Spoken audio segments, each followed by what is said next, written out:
Welcome, wrestling fans. My name is Joey Styles, and this is the War Room.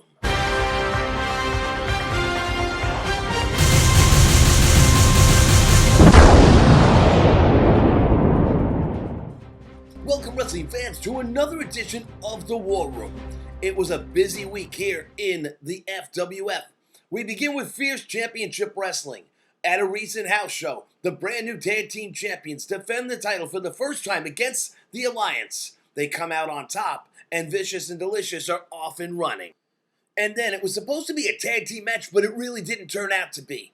Alexa Bliss and Bayley, they never made a tag to their partners because the match only lasted a couple of minutes. It appeared that Bayley was distracted once again by Stephanie McMahon. However, it would be a Russian leg sweep by the U.S. champion that would get her the victory over the Fierce Women's Champion. I am sure we're going to hear more about this in the weeks to come. And in a return match, Charlotte would put the Divas Championship on the line against Nikki Bella. Once again, Charlotte was victorious and is still the reigning Divas Champion. Ladies and gentlemen, at this time we turn our attention to the LWF. Andre the Giant and Ravishing Rick Rude, the Heenan family, have dominated the tag team scene in the LWF. The only team that managed to put a dent in their armor were the Powers of Pain. They were scheduled for a title matchup. However, due to travel difficulties, they weren't able to make it. Bobby Heenan decided there's nobody in the locker room that can challenge my team. He put an open contract out there.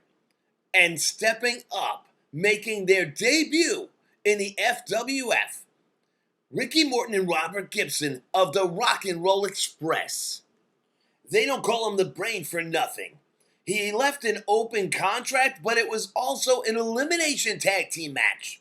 And while the Rock and Roll Express were able to eliminate Ravishing Rick Rude, they were not able to dispatch Andre the Giant. Therefore, still LWF Tag Team Champions, the Heenan family.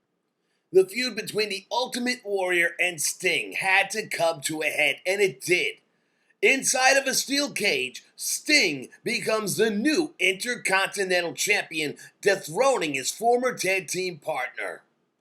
And in the main event, it would be the return match. Cactus Jack putting his newly won FWF Championship on the line against the man he took it from, Stone Cold Steve Austin. And Austin would once again become the FWF World Champion. And ladies and gentlemen, in our top story this week, there was no Shotgun Saturday night because Paul Heyman was given free reign over the Nation Network, and he gave us a November to remember. It was one of the most anticipated cards of professional wrestling to take place in over 15 years. We take you out to the ECW Arena in South Philadelphia. And as part of a special pre-show additional bonus matchup, we saw Bull Dempsey of the NXT go one-on-one with the Gladiator himself, Mike Awesome. Dempsey could not handle the outcome of the Awesome Bomb, and Mike Awesome ends up getting the victory. It would be the Lucha Dragons and Jushin Thunder Liger getting the victory over Rob Van Dam, Sabu, and Sami Zayn. Next up was a tables match featuring the Demon Finn Balor, the NXT's reigning champion, and he went one-on-one with the legend, X-Pac, who would go through the table, securing the victory for Finn Balor. And ladies and gentlemen, in the match that stole the show, the one everyone's talking about, and if you haven't seen it, you need to check it out here on the Nation Network. CM Punk against Kevin Owens, and these two guys tore the house down.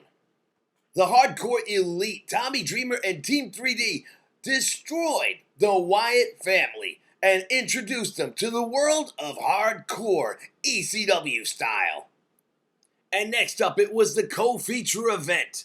Imagine the scene when Samoa Joe was walking down the aisle of the ECW arena to challenge Taz, the human suplex machine. Samoa Joe had sworn he was going to make Taz tap out, and he had him hooked up in a coquina clutch, but he never tapped out. Taz did, however, succumb and was able to be pinned. However, more on that in just a moment. It was absolutely unbelievable. We were seeing the ECW World Championship dusted off for the first time in over 15 years. Rhino, the champion, would put the title on the line against the superstar Steve Austin and Mikey Whipwreck in a Stairway to Hell match.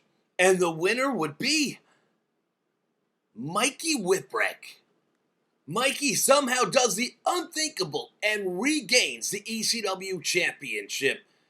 Ladies and gentlemen, due to an unbelievable outpouring, the president of the FWF, Bruno Sammartino, has decided that the ECW will be given another special in 2 months' time. We will bring you more details as they become available, but right now we can tell you this much. The first match has already been signed, and it'll be a return match between Taz, the Human Suplex Machine, and Samoa Joe. And this time, it only ends when one man is forced to submit. And finally, ladies and gentlemen, this week on Fierce, there will be a major blockbuster announcement you won't want to miss. In the meantime, we'll see you next week right here in the War Room.